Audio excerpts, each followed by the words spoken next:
All right, today we're going to talk, or mostly this guy over here is going to talk about what it's like to see other foster kids come in and go home.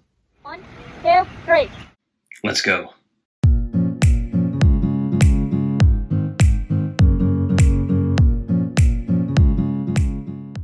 All right, buddy. So we got a comment on one of our YouTube videos, and actually it was something that we had talked about doing a video on anyway. Here it is. I'm going to read it to you, and we'll talk about what you think.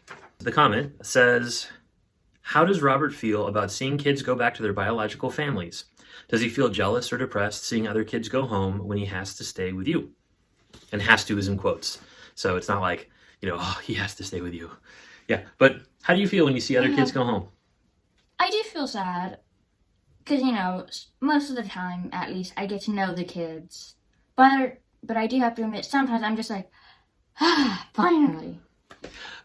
Some of the kids we've had, I'm just like, finally, they're out. But overall, I do feel sad, but depressed, not really, but I also feel happy when they head back because I feel like we've finally done something to help someone. And really, I feel no regrets, ever being adopted, or even, I know sooner or later, I'm gonna regret those words with living with him, because sometimes he takes away my games, sadly.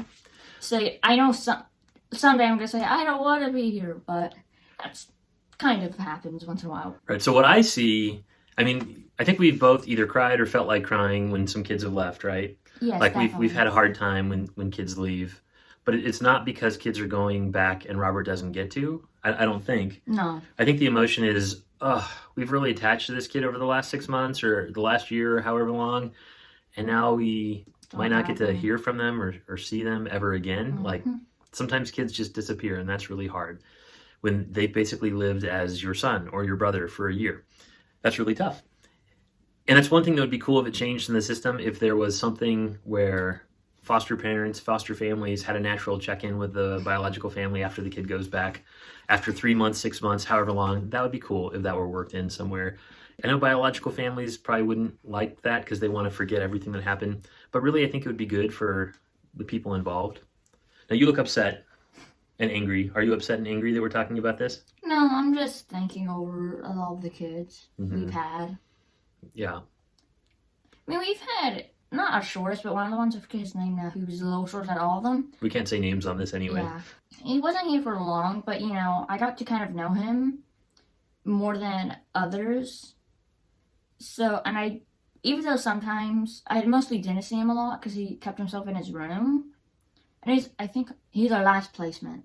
Oh, he came out a lot though, really. Yeah, but I didn't see him a lot though. Okay. But I kind of got to know him, and I was kind of sad to see him go. Definitely sad to see him go. He was here a long time.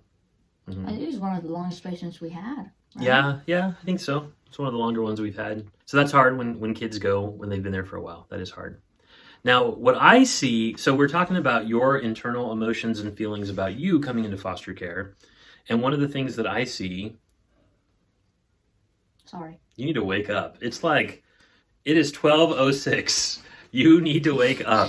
To me, it's still too early. Yeah, I bet. One of the things I see is that when a kid first comes in, even if you don't hear much of their story, although sometimes from them or however, we get little glimpses of it, or you get a little glimpse of their story, their coming in brings back some feelings and emotions, and that's when you start talking a lot about your history and your feelings from when you first came into foster care. Do you see that too? Yes. Does that make it hard for you when other kids come in? Yes and no. Because the ones who don't have a close story, it's easier, but the ones who do have a close story, it's a little harder. The ones who have a close story to what you've been through? Yeah. Then it's a little harder? Mm-hmm. Yeah. Does that make you wish that we didn't do foster care sometimes for kids? No? You've talked a lot about how you really believe in our family serving the community by doing foster care, right? You've talked a lot about that. And one of the conversations that came up recently, we asked if we're going to keep going or whatever after this adoption that's going to happen hopefully in a few months here. And you said, yeah, you want to keep doing foster care, right? Mm-hmm. Yeah, that's cool. I don't know if they can hear the uh-huhs very well. Yeah, so, I still do. That's good. All right. But I do want to take a little break at least as, as he gets used to us and as I get used to him technically being a permanent part of family. And so, we don't instantly introduce a whole new kid in so soon. Because I think it'd be good if he gets to know his bearing. Because I think likely the next kid will probably be younger than him. So, or older, one of those two. Though they can't be older than me. That's just the number one rule. If we're going to adopt, Can't be older than me. I Well, have to be the oldest. Well, we were just talking foster care right now. I mean, Yeah. that can always turn into adoption. Yeah, Are you okay if foster care turns into adoption? that happened to me. That was my story. Yeah. They're like, oh yeah, you can just have him for this week. You call them, don't answer it. Then I think Paris for the next week or something. They said, can you just keep him? They didn't say so like that, but that's pretty much what they meant. They're like, we don't really want him anymore. Just take Oh, him. the other foster family. Yeah. Their loss. Let me tell Yes. you. That's their Maybe. loss. That's when we were after his place, I guess. Probably for a little bit, he was thinking, what have I got myself into? But probably now he'd be thinking their loss. But at first he'd be like, my loss. Well, the 6-month mark, I was like, what have I done? And then again, right after adoption, because some of your behaviors were the worst ever right after adoption. And so, yeah, for sure, I was like, what did I just do? But I don't think he regret it now. I didn't regret it really then either, but no, I don't regret it now. Actually, I've been thinking about how lately, like, I don't know, I feel like we've grown closer a lot in the last 6 months or so. I think it's having another person in the house too. That helps with our I relationship, think you so. think? I think only because our relationship was already strong. Yeah, And I then, think since it was already strong, that just kind of made it, since we both have to deal with his behaviors together, so I think that kind of helped one another to kind of understand more. we've really talked a lot about our family mission in foster care and helping kids who are coming from hard places. And the fact that we're both on that same mission, and we've kind of come to that, really helps our relationship too, don't you? Don't you think that? Yes, definitely. Yeah. I mean, I think that does make a big part about how our relationship's grown. And the fact that now you only ask me to play Skyrim once every few days instead of once every hour has also helped our relationship a lot. Yeah, I'm not not gonna gonna play quit. Skyrim. He's I'm not not gonna gonna play quit. Skyrim. I'm never gonna quit until he says yes. I will drive him up a wall until he says yes. In a year from now, 2 years from now, No. I'm just gonna keep going. Sorry, I just can't. The problem is I love the game Skyrim and I would love to let you play it, but it's M for mature. Okay, anyhow, end of conversation. What I shouldn't have brought, why did I bring that up? What else do you think people should know about what it's like to be a foster sibling as kids come and go? Okay, I have the lucky part of being the youngest, knowing how it is to be foster sibling as the younger one, and also being the older one. Mhm. And I think, as the young one, you do need to pay attention. Like, you need to tell them so they know you're still there. You need to pay them a lot of attention too. But as the older one, you still need to pay them attention.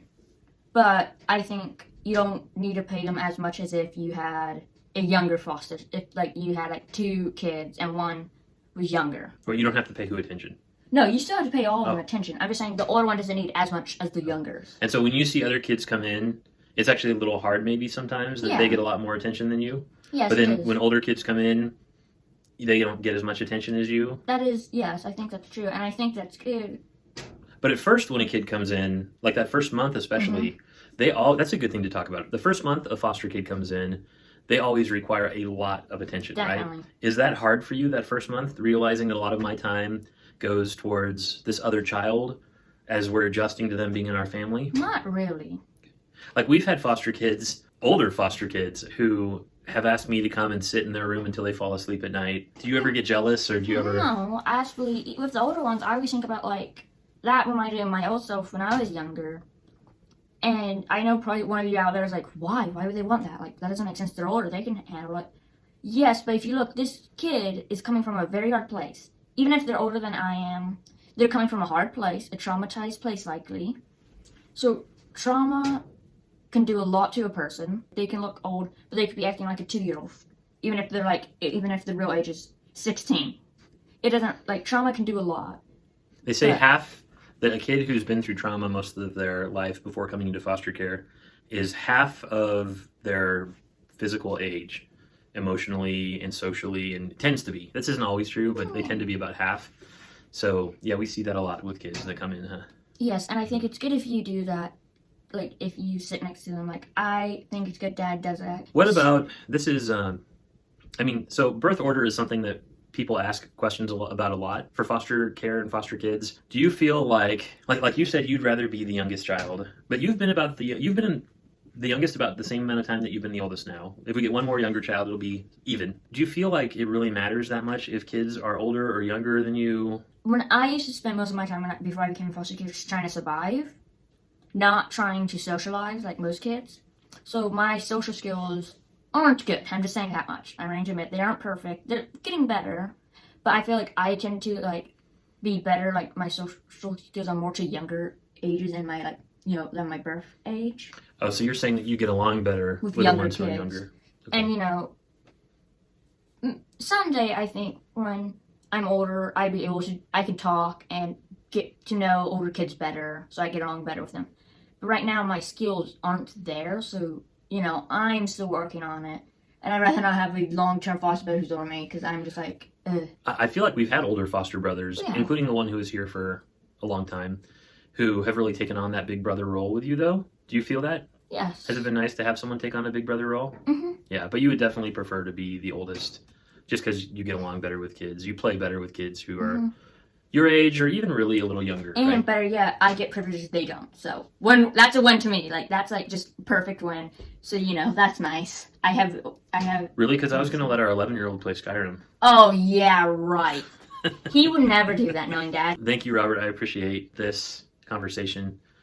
One thing I want to talk to you about is it would be cool if people saw some of our real life. So instead of like we've got it's not really a backdrop. This is literally our foster care room. But it would be cool, I think, if people who are nervous about doing foster care, especially as a single person, saw some of our House. actual life as we live it. Mhm. Do some videos. Would you be comfortable with that? Yeah. Yeah. At least if they don't go in my room. Or you could always clean your room. Let's get that on camera. Robert, don't you want to clean your room? No thanks. I would love to show people the poster in your room at some point. Okay. Maybe now I think about cleaning it. All right. I appreciate that. All right. Well, thank you so much. Any last words for our YouTube friends? Yes. Let's go, Dad. All right. Let's go.